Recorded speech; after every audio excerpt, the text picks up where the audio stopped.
Mi hijo estaba de pie frente a mí, pero no me miraba. Tenía el teléfono en la mano, deslizando la pantalla con el dedo, como si yo no estuviera ahí. A partir de este mes, mamá, dijo, el banco va a depositar tu jubilación directamente en mi cuenta. No necesitas manejar dinero, yo me encargo. No levantó la vista, no preguntó si estaba de acuerdo, no explicó nada más. La cuchara que sostenía se me resbaló de los dedos y cayó al piso. El sonido fue seco, metálico, demasiado fuerte para una cocina tan silenciosa. Me quedé inmóvil, mirando el suelo, mientras él seguía hablando como si nada hubiera pasado. Dijo que era por mi bien, que ya no tenía que preocuparme, que a mi edad era mejor así. No recuerdo haber respirado en esos segundos. Sentí como si una sola frase hubiera borrado todo lo que fui para él, no solo mi dinero, a mí. Levanté la cuchara despacio y la dejé sobre la mesa. Quise decir su nombre, pero la voz no me salió. Él ya se estaba yendo. La casa volvió a quedarse en silencio, un silencio pesado, espeso, como si el aire se hubiera detenido. Miré el reloj de la pared. Las manecillas avanzaban con un tic-tac lento, insistente, recordándome que el tiempo seguía pasando, aunque algo dentro de mí se hubiera quebrado. Pensé en todas las mañanas que me levanté antes que él para trabajar. En las noches en que me quedé despierta, esperando que regresara. En todo lo que di, sin pedir nada a cambio. Y aún así, ahí estaba yo, de pie en mi propia cocina, sintiéndome como una extraña. Esa noche no encendí la luz del cuarto. Me senté en la oscuridad y dejé que el silencio me rodeara por completo. No lloré, no grité, no llamé a nadie, porque cuando dejé de llorar, algo dentro de mí despertó. Durante 40 años creí que ser madre era aguantarlo todo, aguantar el cansancio, el miedo, el silencio y hasta la soledad, sin hacer preguntas. Pensé que así era el amor, pensé que así se hacía lo correcto. Mi esposo murió cuando Daniel tenía apenas 10 años. Se fue una mañana cualquiera y no volvió. Un accidente, dijeron. Una palabra corta para algo que me partió la vida en dos. Desde ese día, la casa cambió de sonido. Ya no había pasos fuertes al entrar, ni risas cansadas por la noche. Solo quedamos mi hijo y yo, aprendiendo a sobrevivir con lo poco que teníamos. Trabajé toda mi vida. Me levantaba antes del amanecer, preparaba café, dejaba la comida hecha y caminaba largas cuadras para llegar a la escuela donde daba clases. Volvía cansada, pero siempre con una sonrisa, porque Daniel me esperaba, cosiendo, dando clases extra, ahorrando monedas en frascos viejos, hice lo que pude. Nunca le dije que tenía miedo.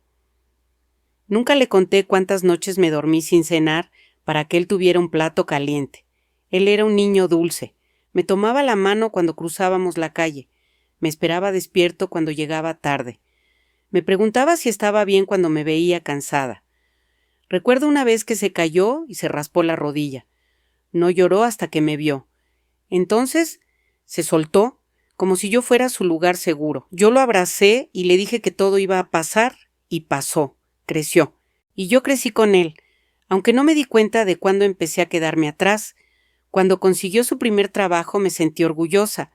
Cuando se fue de la casa, lloré en silencio, pero le deseé lo mejor. Pensé que eso también era ser madre. Aprender a soltar sin desaparecer. Pero algo cambió con los años. Ya no me llamaba para contarme su día, ya no me pedía consejo. Empezó a hablarme con prisa, como si siempre estuviera ocupado. Yo me decía que era normal, que los hijos crecen, que cada uno hace su vida. Me repetía eso para no sentir el vacío. Si eres madre, sabes de lo que hablo. Sabes cómo una se convence de que el silencio también es amor. Sabes cómo una aprende a conformarse con menos, solo para no perderlos. A veces miraba fotos viejas. Daniel con los dientes chuecos, Daniel abrazando un perro que encontramos en la calle, Daniel dormido en el sofá después de jugar todo el día. Me preguntaba en qué momento ese niño se convirtió en el hombre que ahora me hablaba sin mirarme a los ojos. No quiero decir que fuera malo, no al principio, solo distante, como si yo fuera parte de una etapa que ya había cerrado. Yo seguí estando ahí, para cuidar a sus hijos cuando podía, para escuchar cuando tenía problemas, para ayudar cuando faltaba dinero.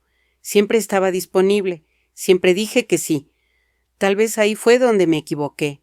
Cuando se casó con Paula, pensé que todo mejoraría. Ella parecía amable, me hablaba con una sonrisa, me decía señora Lucía, me preguntaba si necesitaba algo. Yo quería creer que había ganado una hija. Quería creer que ahora no estaría sola. Al principio solo eran comentarios pequeños, que el café estaba muy cargado, que la casa era muy oscura, que ya no era seguro que yo manejara dinero. Lo decía con voz suave, como si fuera preocupación. Daniel escuchaba, asentía, pero no decía nada. Yo tampoco. Pensé que era mejor no incomodar. Con el tiempo, esas palabras se volvieron decisiones. Cambiaron cosas de lugar, guardaron mis papeles, empezaron a hablar entre ellos de temas que antes hablaban conmigo. Yo me quedaba escuchando desde la cocina como una invitada en mi propia casa. Me repetía que no debía exagerar, que era normal, que ellos sabían más, que yo ya estaba grande, que ser madre también era hacerse a un lado, hasta que un día me di cuenta de que ya no preguntaban, solo avisaban. Ese fue el principio, el momento exacto en que Paula dejó de sugerir y empezó a decidir. Paula llegó a mi vida con una sonrisa suave y una voz tranquila. Al principio pensé que era amable de verdad. Me preguntaba si había dormido bien, si necesitaba algo del mercado, si no me sentía cansada. Me hablaba despacio, como quien cuida. Yo quise creerle. Quise pensar que esa atención era sincera. Cuando venía a la cocina, me decía que no me levantara, que ella se encargaba. Cuando veía mis manos temblar un poco al servir el café, se ofrecía a hacerlo por mí. Yo lo tomé como un gesto de cariño. Pensé que quizá estaba exagerando mis miedos. Pensé que no debía desconfiar. Poco a poco empezó a opinar. Primero sobre cosas pequeñas, que era mejor comer a ciertas horas, que ya no era tan saludable usar sal, que no convenía que yo saliera sola tan temprano, siempre lo decía con dulzura, con esa forma de hablar que no parece una orden, pero tampoco una pregunta. Daniel escuchaba. A veces asentía, otras veces se quedaba en silencio. Nunca me miraba para preguntarme qué pensaba. Yo me decía que no pasaba nada, que eran tiempos nuevos, que quizá ellos sabían más. Un día encontré mis frascos de especias guardados en una caja. Paula había reorganizado la cocina. Dijo que era para que yo no me confundiera. Sonreí y no dije nada. Me sentí torpe en mi propio espacio, como si mis manos ya no supieran dónde estaban las cosas que usé durante años. Después vinieron los horarios, que ya no debía acostarme tan tarde, que no era bueno que viera televisión por la noche, que debía tomar mis medicamentos a una hora exacta, aunque no los necesitara. Paula anotaba todo en una libreta. Me decía cuándo comer, cuándo descansar, cuándo salir al patio. Yo asentía, siempre asentía. Un día fui al banco por mi cuenta. Al volver, Paula me preguntó qué había hecho. Le dije la verdad. Me sonrió, pero esa sonrisa no llegó a sus ojos. Esa noche, Daniel me dijo que no era necesario que yo hiciera trámites, que ellos podían encargarse. Dijo que era por mi tranquilidad. Desde entonces, mis papeles dejaron de estar donde los guardaba. Mis recibos aparecían ordenados en carpetas que yo no había tocado. Si preguntaba algo, Paula respondía antes que Daniel. Siempre ella. Como si mi hijo hubiera aprendido a hablar a través de su voz. Me di cuenta de que ya no me pedían opinión. Decidían y luego me informaban. ¿Qué comeríamos? ¿A qué hora? ¿Cuándo vendrían visitas? ¿Cuándo debía descansar? Yo era parte de la casa, pero ya no formaba parte de las decisiones. La cocina dejó de ser mía. Mis ollas favoritas quedaron en el fondo del armario. Paula decía que eran pesadas, que no era seguro. Empezó a cocinar platos que yo no reconocía. Cuando intentaba ayudar, me decía que me sentara, que ya había trabajado demasiado en la vida. Esa frase se repetía mucho, como si todo lo que hice hubiera quedado atrás, como si ya no contara. Mi dinero también dejó de ser tema conmigo. Si preguntaba algo, Daniel decía que estaba todo bajo control. Paula sentía. Yo sentía que hablaban de mí como si no estuviera presente, como si yo fuera un asunto que resolver, no una persona. A veces me sentaba en la sala y los observaba. Ellos hablaban entre sí, planeaban, reían. Yo estaba ahí, pero no dentro. Me sentía pequeña, no por mi edad, sino por la forma en que me hacían invisible. Intenté decir algo una vez, solo una vez. Dije que me gustaba preparar mi propio desayuno. Paula me miró con paciencia fingida. Me explicó que no era necesario, que debía cuidarme, que ya no estaba para esas cosas. Daniel no dijo nada. Miró su teléfono. Esa noche me fui a dormir con una sensación extraña. No era tristeza, era algo más profundo, como si alguien hubiera entrado a mi vida y empezado a mover todo sin pedirme permiso, como si mi casa ya no me perteneciera del todo. Me repetí que no debía exagerar, que todo era por mi bien, que ser madre también era aceptar, pero en el fondo algo no encajaba. Algo me decía que no se trataba de cuidado, sino de control. Al día siguiente, mientras guardaba los platos, escuché a Paula hablar por teléfono. No sabía que yo estaba ahí. Dijo mi nombre y luego soltó una frase que me atravesó el pecho. A su edad ya no necesita tanto. La casa no cambió de un día para otro. Las paredes seguían en el mismo lugar, los muebles no se movieron y la cerradura de la puerta era la de siempre. Sin embargo, algo se transformó sin hacer ruido, como una grieta que se abre despacio hasta que un día ya no puedes ignorarla. Empezaron a limitarme la cocina. Primero fue una sugerencia, que no usara el fuego sola, que mejor avisara antes de cocinar. Paula decía que era por seguridad. Yo asentía, aunque esa cocina era mía desde antes de que ellos existieran juntos. Ahí aprendí a preparar comidas con poco, a estirar ingredientes, a hacer rendir el dinero cuando la vida apretaba. Luego vinieron las prohibiciones disfrazadas de cuidado, que no tocara ciertos utensilios, que no moviera cosas pesadas, que mejor comiera lo que ya estaba preparado. Un día intenté hacer sopa como siempre. Paula entró, me quitó la olla de las manos y me dijo que no era necesario, que yo descansara. Daniel estaba ahí. Vio todo. No dijo nada. Ese silencio suyo empezó a doler más que las palabras de Paula. Yo lo miraba esperando que interviniera, que dijera algo, que recordara que esa era mi casa. Pero él bajaba la mirada o sacaba el teléfono. Su silencio era una forma de estar de acuerdo sin tener que decirlo. Comenzaron a tratarme como si no recordara cosas simples. Si preguntaba dónde estaban mis llaves, Paula respondía que yo siempre olvidaba. Si buscaba un documento, decía que ya lo había perdido antes. Empecé a dudar de mí misma. Me pregunté si de verdad estaba fallando, si de verdad me estaba volviendo torpe. Un día escuché a Daniel decirle a alguien por teléfono que yo estaba un poco confundida. Lo dijo con voz baja, como si fuera una preocupación, pero me dolió igual. Yo estaba sentada a pocos metros. Él lo sabía. A partir de entonces, hablaban frente a mí como si no entendiera. Usaban frases cortas, explicaciones lentas. Yo me sentía pequeña, no por mi edad, sino por cómo me miraban. La casa dejó de sentirse mía. Mis cosas empezaron a desaparecer. Mis fotos se movieron de lugar. Mis papeles ya no estaban donde los guardaba. Preguntaba y me decían que era por orden, por seguridad. Yo asentía, pero algo dentro de mí se tensaba cada día más. Comía en horarios que no elegía. Dormía cuando me decían que era hora. Mi vida empezó a encogerse, como si alguien hubiera decidido que ya no necesitaba tanto espacio. A veces me sentaba en silencio y escuchaba sus conversaciones desde la sala. Hablaban de viajes, de planes, de dinero. Nunca me incluían. Yo estaba ahí, pero no contaba. La sensación de injusticia crecía. No era rabia todavía. Era una presión constante, un nudo en el pecho que no se deshacía. Me repetía que debía ser paciente, que todo era por mi bien, pero esa frase ya no me convencía. Una tarde decidí buscar unos recibos antiguos. Quería ordenar mis cosas, aunque fuera para sentir que aún podía hacerlo. Fui al cajón, donde siempre los guardaba. Estaba vacío. Busqué en otro, nada. Sentí un frío recorrerme el cuerpo. Fui al cuarto, abrí el armario, mis carpetas no estaban.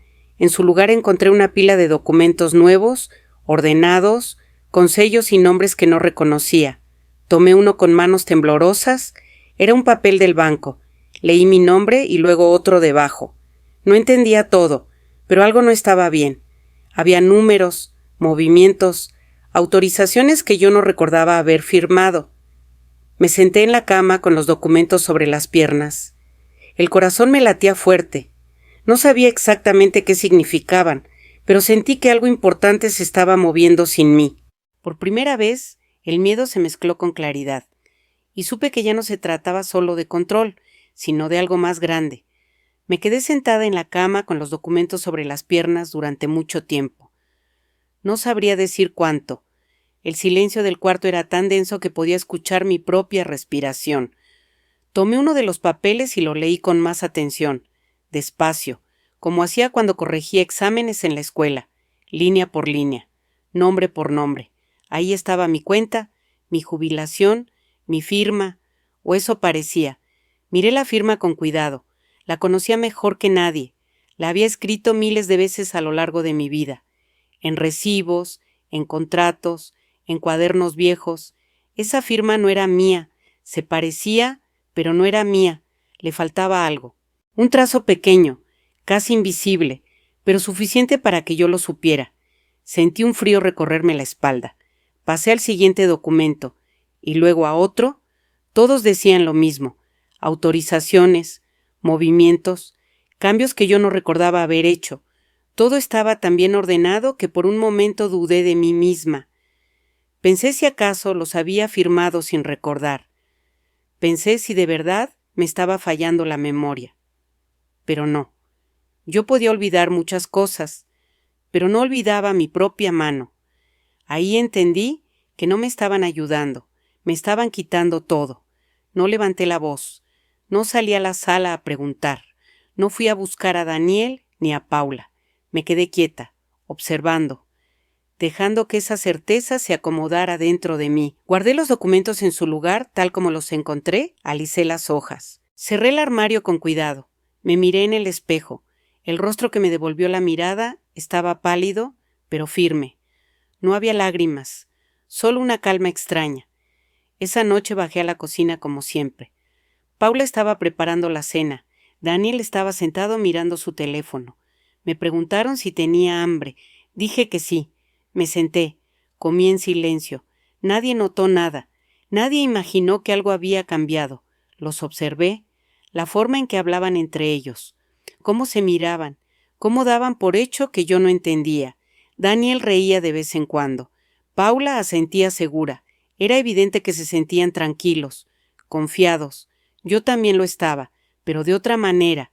Empecé a prestar atención a todo, a las conversaciones que antes ignoraba, a los papeles que se movían del lugar, a las llamadas que Paula hacía en voz baja, a los horarios, a los pequeños detalles que antes no veía porque confiaba.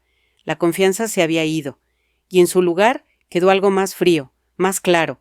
Recordé tantas veces en mi vida en las que me enfrenté a problemas sin hacer ruido, cuando murió mi esposo y tuve que aprender a seguir, cuando no había dinero y aún así salía adelante, cuando nadie estaba para ayudarme y yo lo hacía igual.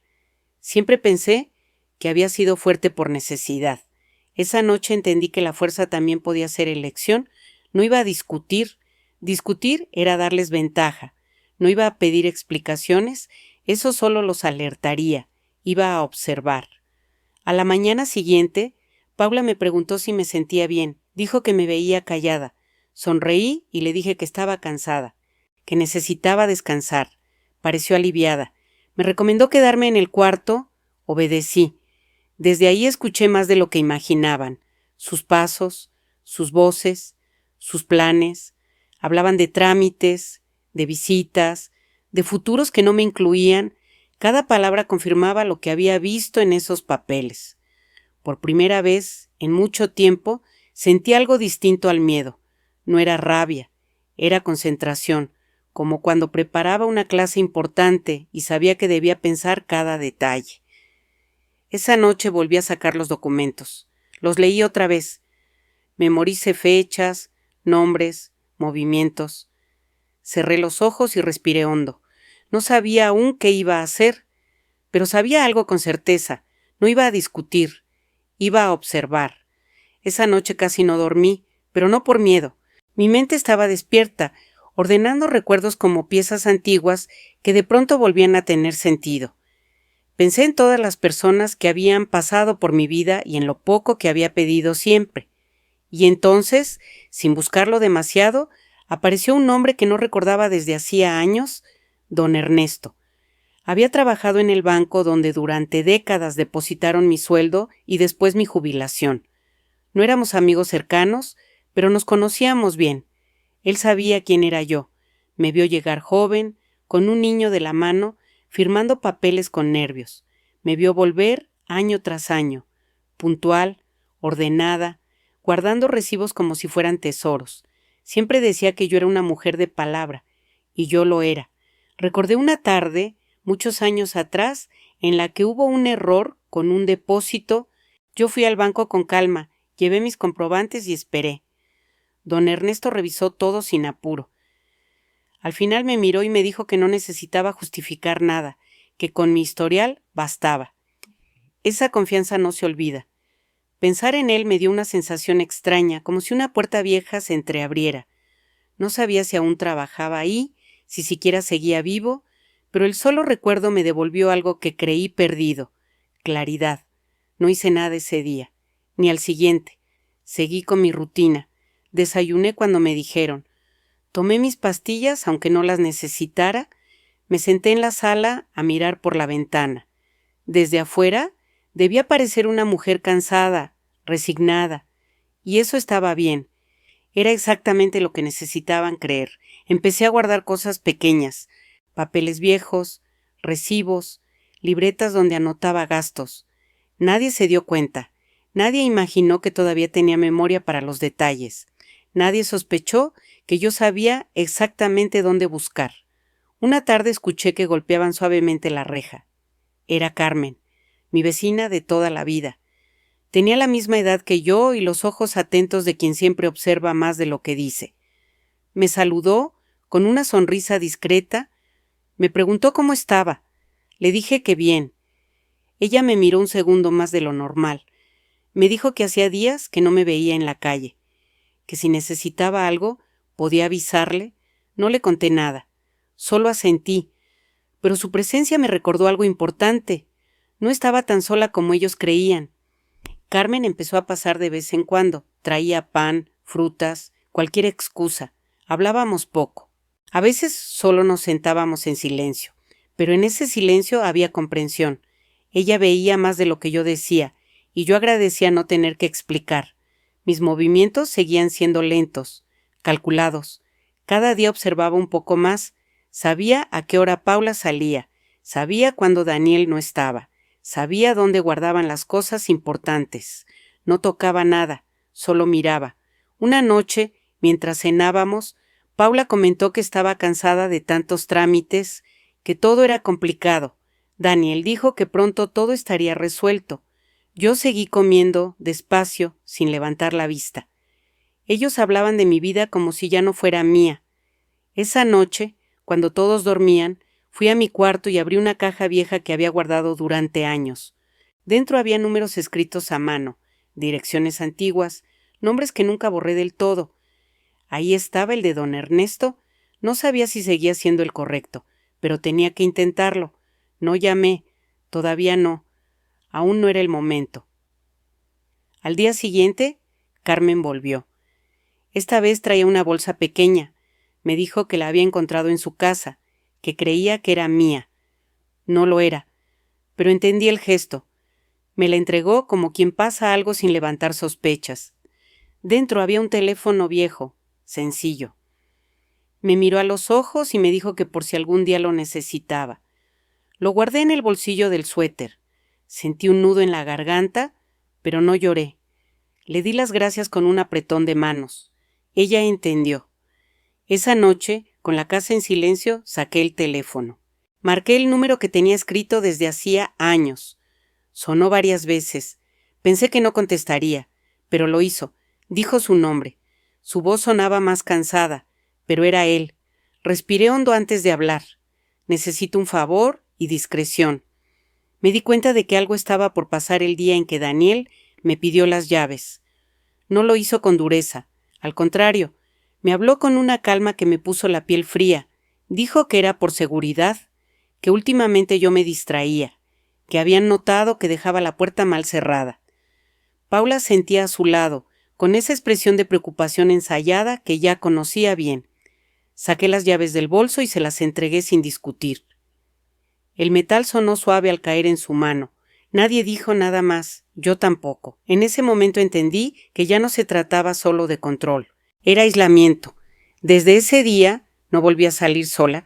Si quería ir al patio, debía avisar. Si necesitaba algo del mercado, Paula decía que ella lo traía. La puerta principal siempre estaba cerrada.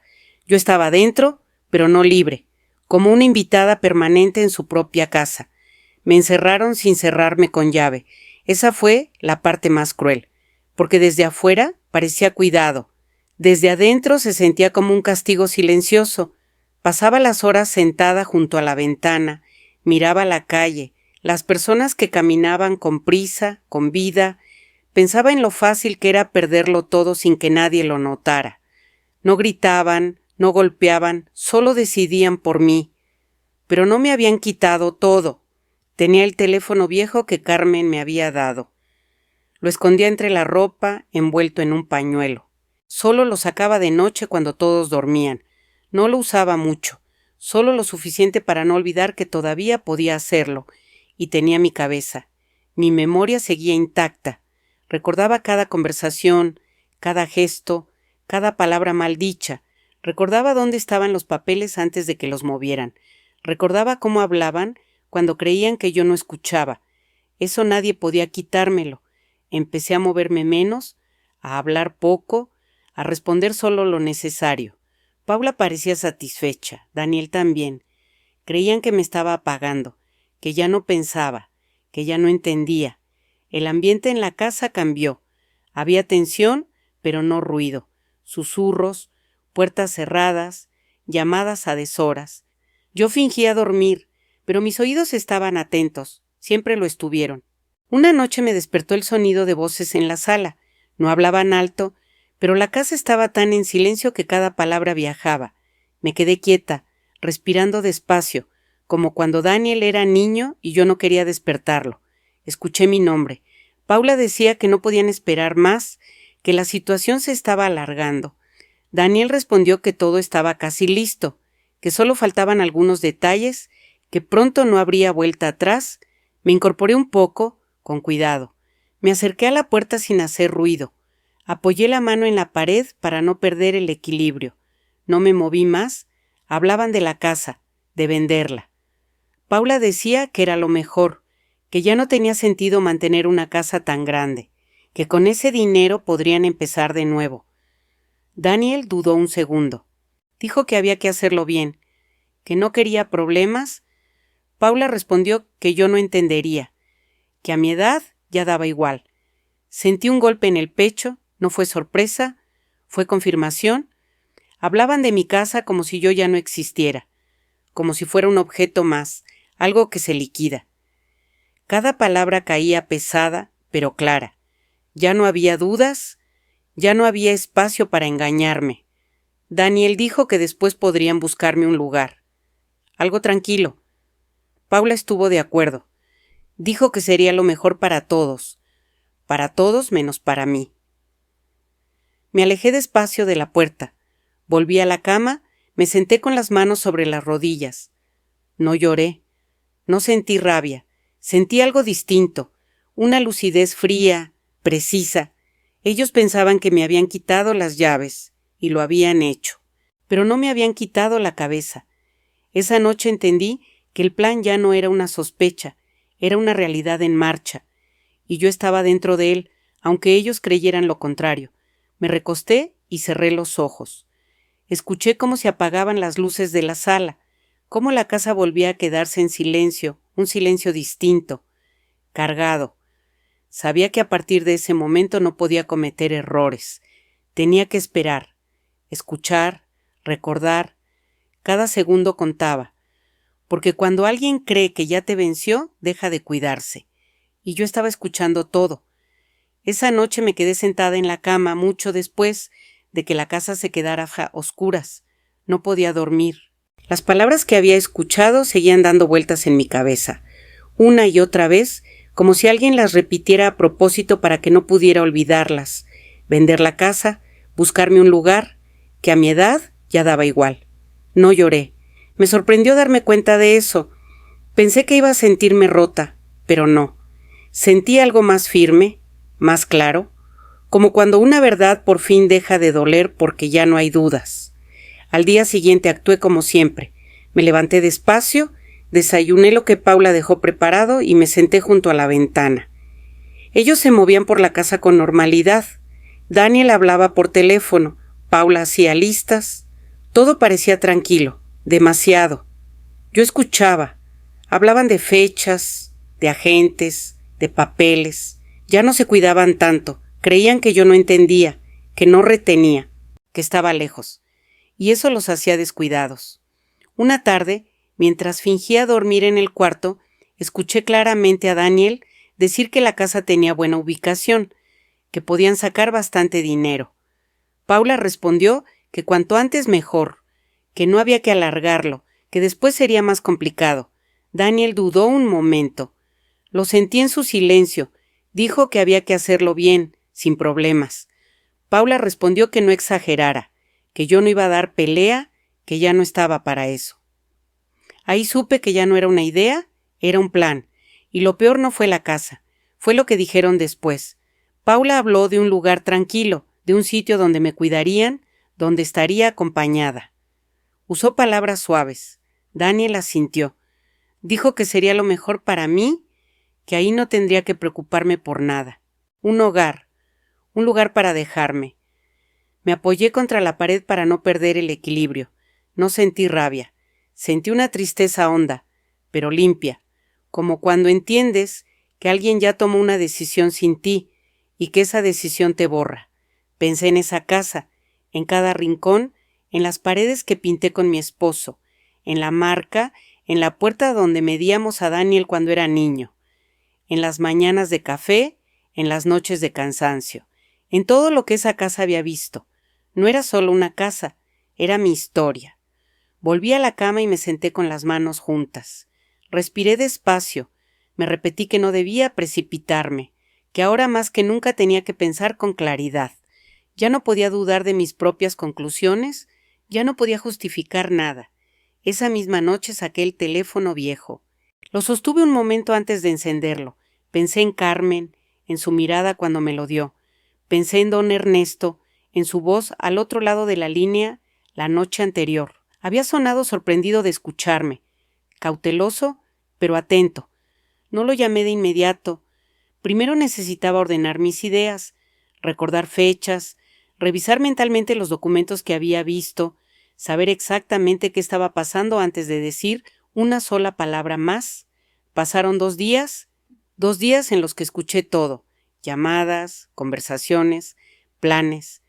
Todo confirmaba lo mismo, la venta estaba en marcha, mi salida también.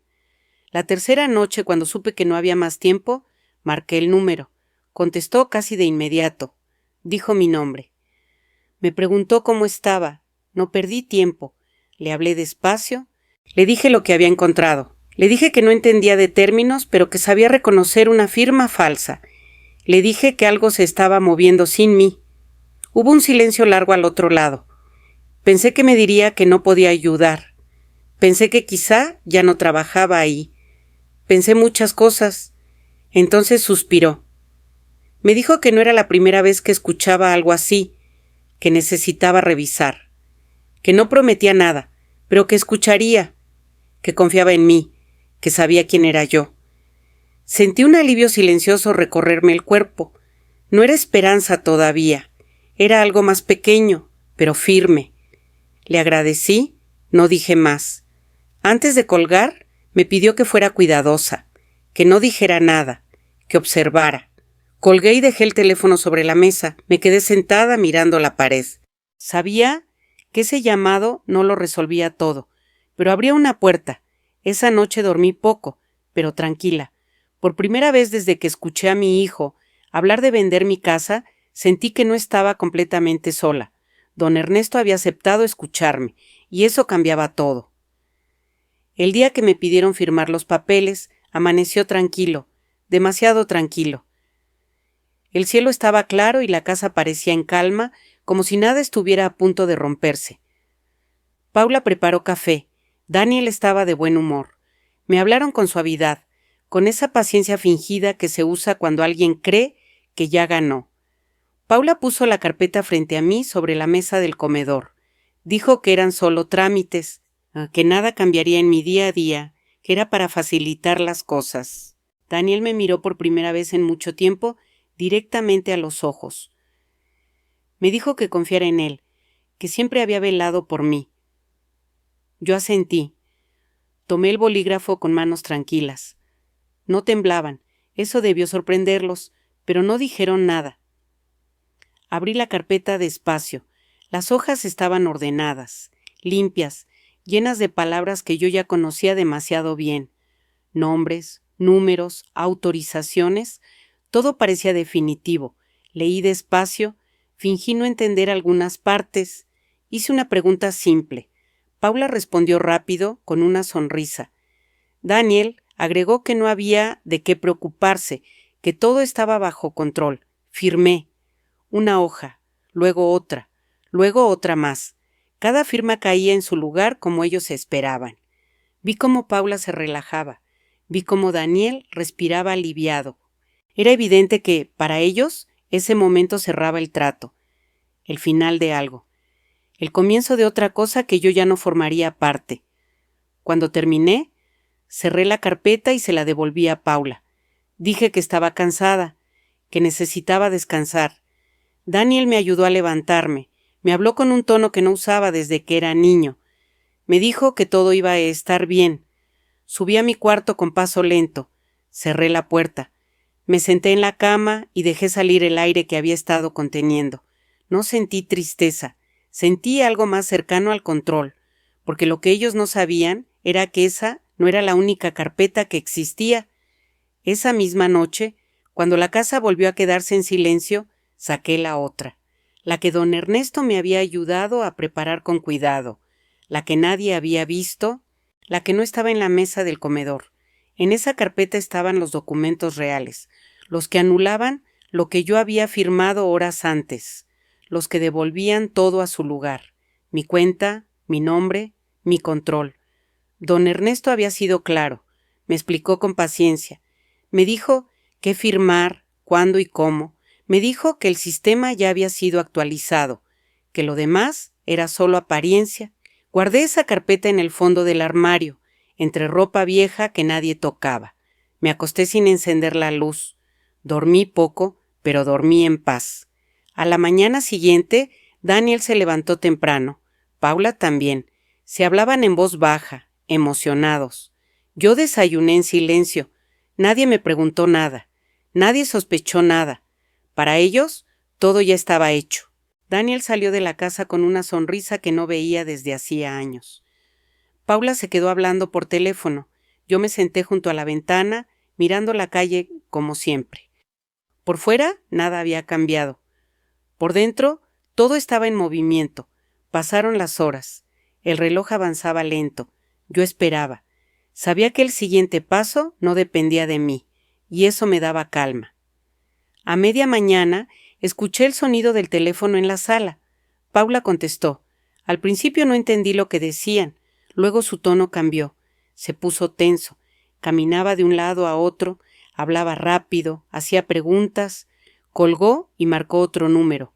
Llamó a Daniel. Su voz ya no era segura. Yo seguí sentada. No me moví.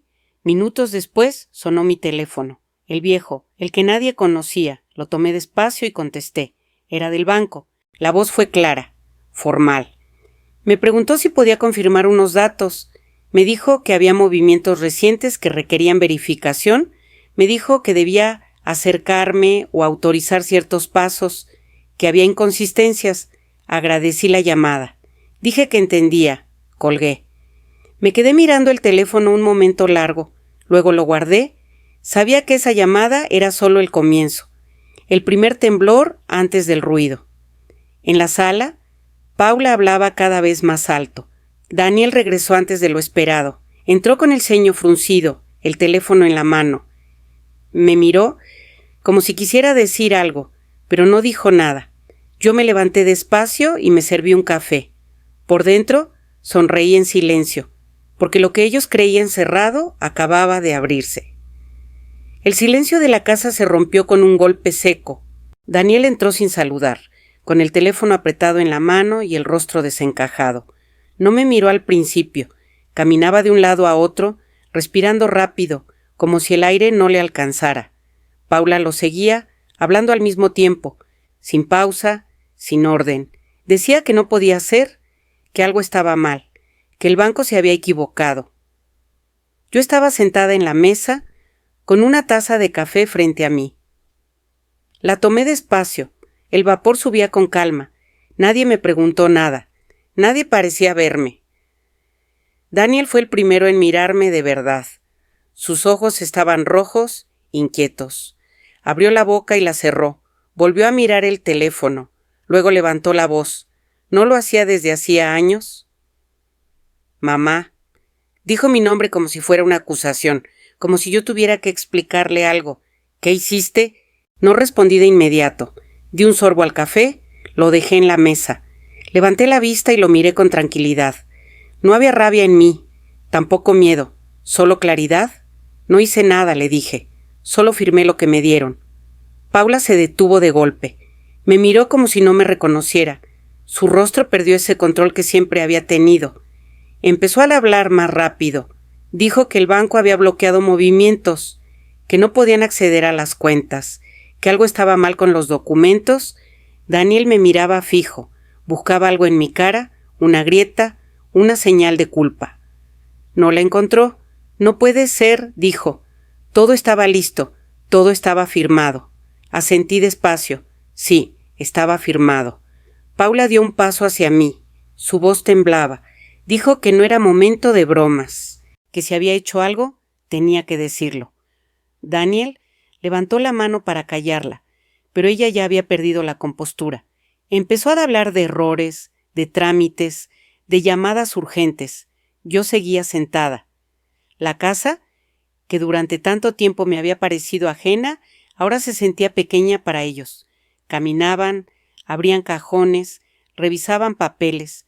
Todo lo que antes controlaban se les escapaba de las manos. Daniel volvió a hablar por teléfono. Esta vez gritó.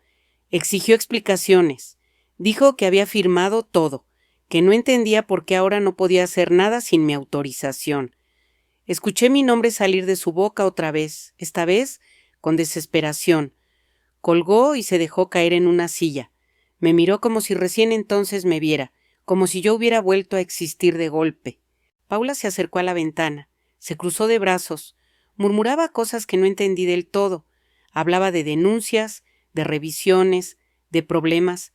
Su voz ya no era segura, era aguda, nerviosa. Yo me levanté y caminé hasta el fregadero. Lavé mi taza, el agua corría tranquila. El sonido llenaba el espacio entre los gritos y los silencios. Daniel se puso de pie de nuevo. Caminó hacia mí. Su voz se quebró. ¿Por qué haces esto? Lo miré. Por primera vez en mucho tiempo, lo miré de verdad. No vi a un hombre fuerte ni a un hijo seguro. Vi a alguien asustado, perdido. No hago nada, le dije. Ustedes hicieron sus trámites, el banco revisa. Eso es todo. Paula giró de golpe. Dijo mi nombre con desprecio.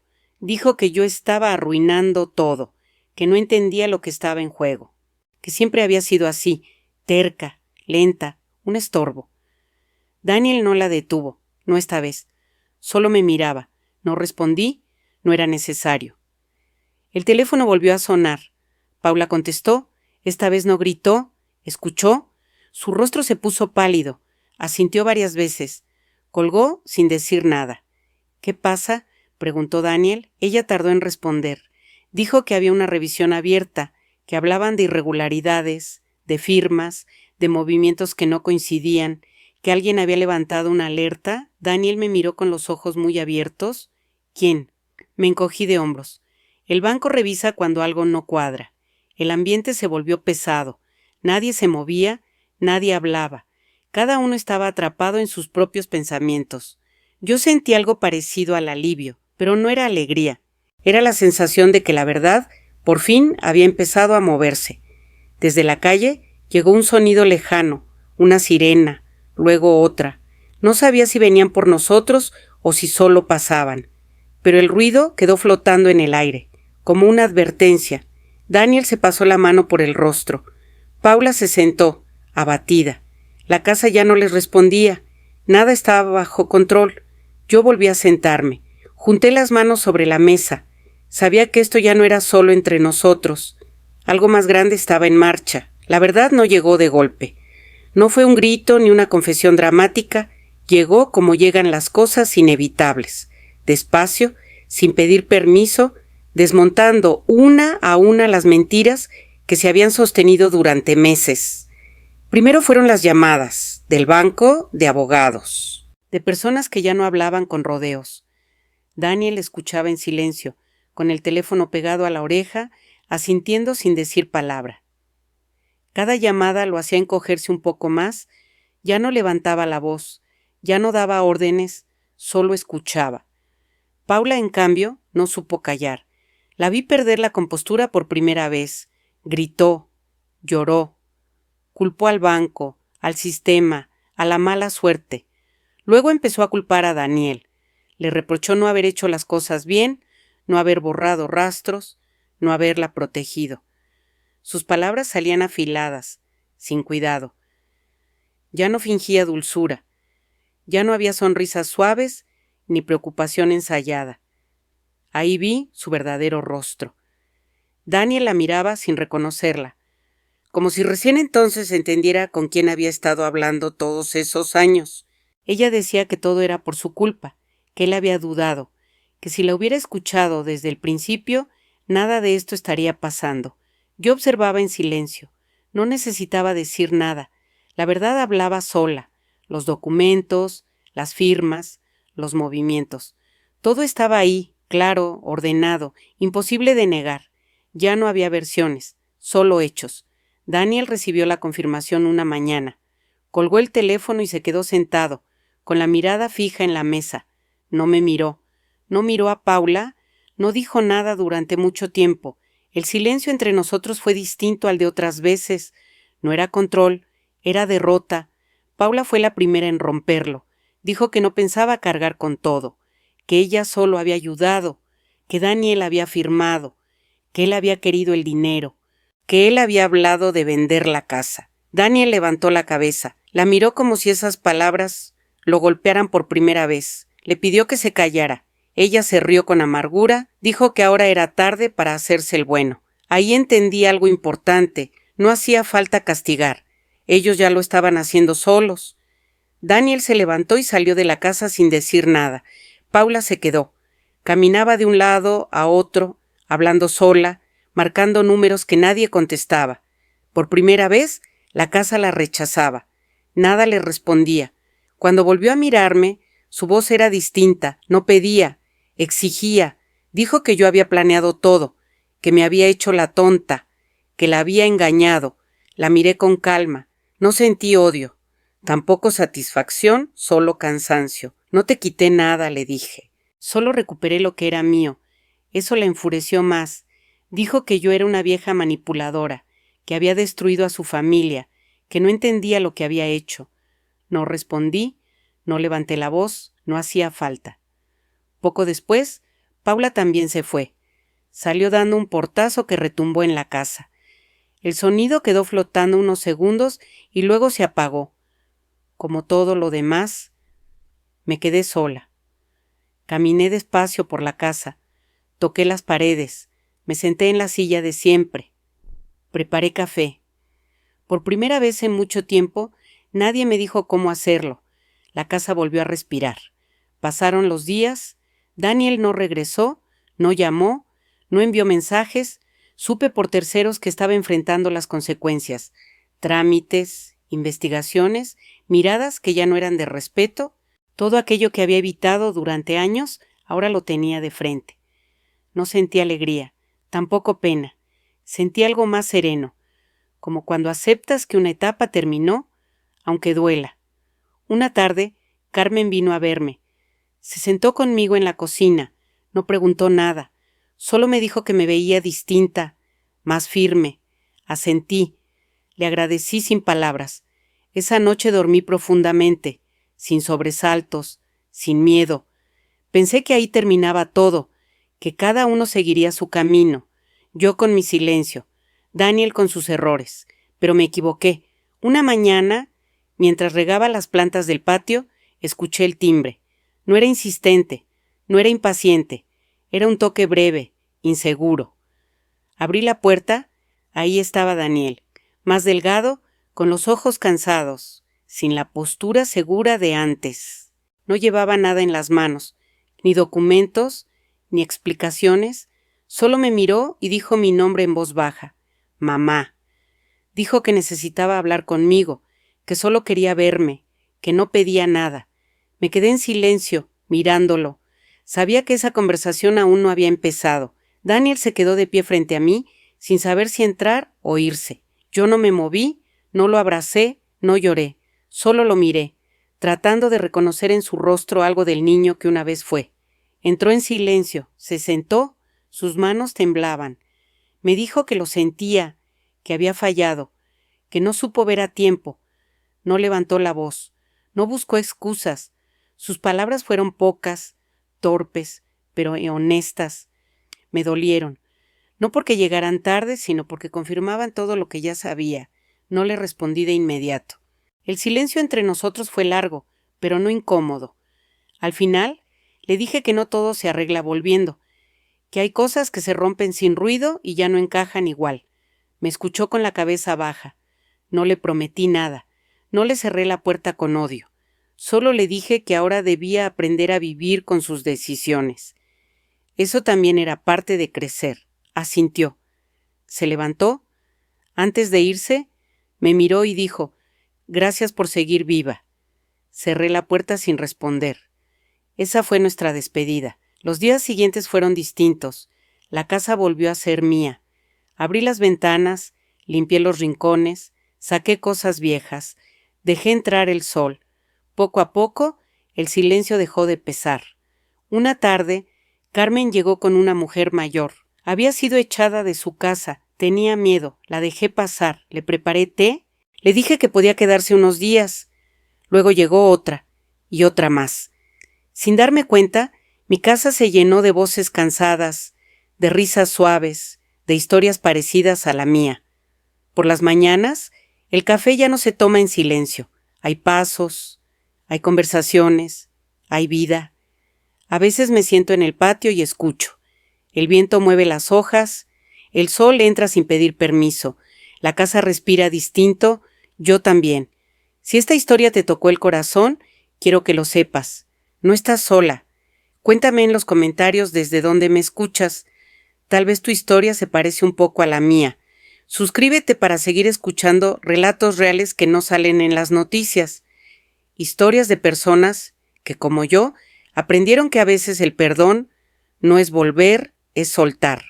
Doijay, la Joan, CTA Cueya Yuok Vidlaitinte, Kamshuk, Kong Famajkau Chuyen, Jungyon Keyoidat, Tien Taiban Na, Pujop Yat, Onung Don Koikun Kwakishban. Si llegaste hasta aquí, gracias por quedarte conmigo. Esta no fue solo mi historia. Sé que en algún punto también pudo ser la tuya. Tal vez conectaste con el silencio, tal vez con la traición, o tal vez con el momento en que una mujer decide no rendirse más. Cuéntame en los comentarios qué parte te dolió más o te hizo pensar. Me gustaría leerte y saber desde qué lugar del mundo me estás escuchando ahora. Si esta historia te acompañó, si te hizo sentir menos sola o menos solo, te invito a darle like y compartirla con alguien que lo necesite. Y si quieres seguir escuchando relatos reales, de esos que no siempre se cuentan en voz alta, suscríbete al canal. Aquí seguimos, contando historias con respeto, memoria y verdad.